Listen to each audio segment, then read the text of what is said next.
तो नमस्कार दोस्तों, कूड़ा कागज़ में एक बार फिर आप सभी का स्वागत है। आज की इस वीडियो में मैं आपको आपका अगर आप सीबीटी 1 दे चुके हैं आरआरबी एनटीपीसी का और आप आरआरबी एनटीपीसी सीबीटी 2 देना चाहते हैं, तो पहले तैयारी शुरू करें। उससे पहले आपको पता होना चाहिए कि क्या आपका एग्ज़ाम क्लियर हो सकता है या नहीं। तो इसके लिए हम सबसे पहले कुछ ऐसे आपने भी बहुत सारे वीडियोस देखे होंगे, रैंक गुरुजी करके और रैंक मित्रा करके दो ऐसी वेबसाइट हैं जो बहुत सारे स्टूडेंट का सर्वे लेते हैं और आपके मार्क्स के हिसाब से, आपकी आंसर की के हिसाब से आपका रैंक बताते हैं।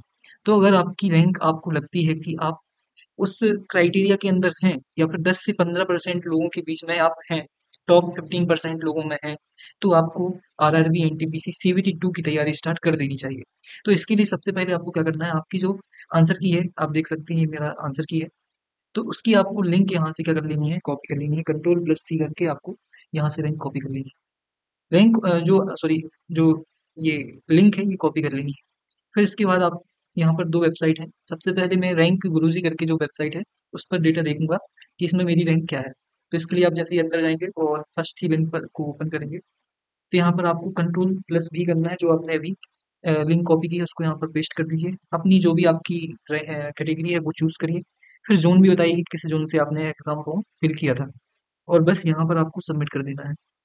जैसे ही आप सबमिट करेंगे तो कुछ इस प्रकार का इंटरफेस जिसमें कि आपके जो टोटल मार्क्स हैं वो आरआरबी एनटीपीसी में कितने थे वो बताएंगे। यहाँ पर जैसे आप देख सकते हैं मेरे 73 क्वेश्चन सही थे, 9 क्वेश्चन गलत थे और टोटल जो स्कोर बन रहा था मेरा रॉ स्कोर वो 70.03 था। अब इसके बाद आपको क्या करना है, व्यू डिटेल्ड रैंक एनालिसिस। तो इसमें आप देख सकते हैं कुछ इस प्रकार का डेटा शो होगा।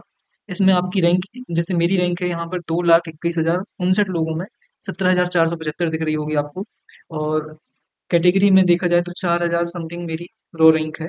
और फिर शिफ्ट के हिसाब से भी आप अपनी रैंक देख सकते हैं कि जिस दिन आपने एग्जाम दिया था उस दिन कितने लोगों में आपकी कितनी रैंक है। तो ये सारा डेटा आप देख सकते हैं। फिर नॉर्मलाइजेशन में नंबर बढ़ते हैं या फिर घटते हैं तो उसके हिसाब से आपकी रैंक भी चेंज होती है। तो इसमें ये सारा डेटा यहाँ पे दिया हुआ है।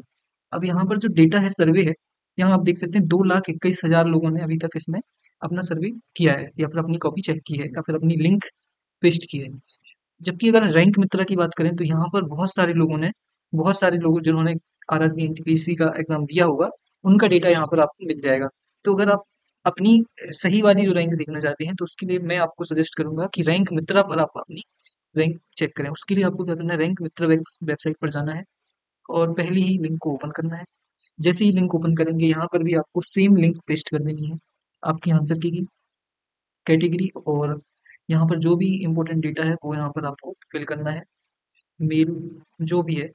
और लैंग्वेज वैसे ज़रूरी नहीं होती, फिर कर दीजिए। फिर यहाँ पर जैसे ही आप इसको सबमिट करेंगे, डन करेंगे, तो आपका जो रैंक है वो इसमें दिखेगा। अब देखिए यहाँ पर जो हमारी रैंक गुरुजी करके वेबसाइट है, यहाँ पर इसमें कितने लाख लोग थे, 2,21,000 लोग। लेकिन यहाँ पर अगर हम बात करें रैंक मित्र में, तो इसमें 4,02,269 लोगों ने अपना डेटा सबमिट कर दिया है। मतलब ये जो डेटा है वो आपका काफ़ी अच्छा डेटा आपको ये दे रहा है, प्रोवाइड कर रहा है। तो इसमें आप अपनी रैंक देखिए, जैसे मैं अपनी रैंक देखूँ तो 4 लाख लोगों में लगभग 32,000 के आसपास मेरी रैंक है। ये टोटल रैंक है। इसमें सभी ज़ोन के लोग होंगे, सभी कैटेगरी के लोग होंगे। लेकिन अगर मैं ये जानना चाहता हूँ कि मेरे ज़ोन में मेरी कितनी रैंक है, तो इसमें ये देख सकते हैं ज़ोन में 2,225 रैंक है। अगर मैं ये देखना चाहूँ कि कैटेगरी में कौन-सी रैंक है तो 8,000। अगर मैं शिफ्ट में देखना चाहूँ कि उस शिफ्ट में जैसे 16 जून की सेकंड शिफ्ट में मेरा एग्ज़ाम हुआ था तो 9,335 लोगों ने एग्ज़ाम दिया, उसमें मेरी 701 रैंक दिख रही है। फिर यहाँ पर नॉर्मलाइज़ रैंक भी दिखती है, यहाँ पर नीचे आप देख सकते हैं शिफ्ट रैंक मेरी 701 है। ओवरऑल रैंक 24,765, मतलब नॉर्मलाइजेशन में नंबर मेरे कम हो, मतलब बढ़ रहे हैं। नंबर बढ़ेंगे तो रैंक कम होगा। यहाँ पर देख सकते हैं, यहाँ पर 32,537 रैंक है और यहाँ पर अगर नॉर्मलाइजेशन में देखें तो 24,000 हो रही है। मतलब मेरी मार्क्स नॉर्मलाइजेशन के बाद और बढ़ रहे हैं, इंक्रीज हो रहा है। ये इनके हिसाब से है। अब वो तो आरआरबी का आपको सभी को बताया कि वो अलग ही फॉर्मूला यूज कर रहे हैं, तो उसमें हम कुछ नहीं कर सकते। तो ये आप देख सकते हैं मेरी रैंक यहाँ पर दिख रही होगी आपको, कैटेगरी रैंक भी है, यहाँ पर स्कोर कार्ड भी दिख रहा है। तो एक बार आप अगर आप सीबीटी 2 की तैयारी स्टार्ट करना चाहते हैं तो अपनी रैंक देखिए और रैंक देखने के बाद डिसाइड करिए कि क्या आप इसमें हैं, अंदर हैं या नहीं। और अगर S C S T category, OBC category से है तो आप, अगर 50,000 के अंदर भी रैंक है आपकी तो आपको तैयारी स्टार्ट कर देनी चाहिए। और अगर अनरिजर्व वाले हैं तो रैंक अच्छी ही होनी चाहिए आपकी। तो उसके बाद आप तैयारी स्टार्ट कर दीजिए सीबीटी 2 की, क्योंकि अगर इसके बाद जो एग्ज़ाम है बहुत ही जल्दी होने वाला है।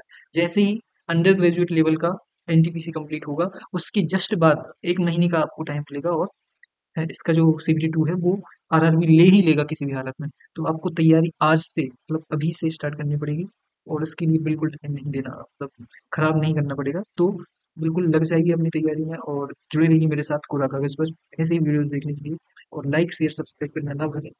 मिलते हैं अगली वीडियो में, पढ़ते रहिए, ध्यान रखिए। Thank you so much.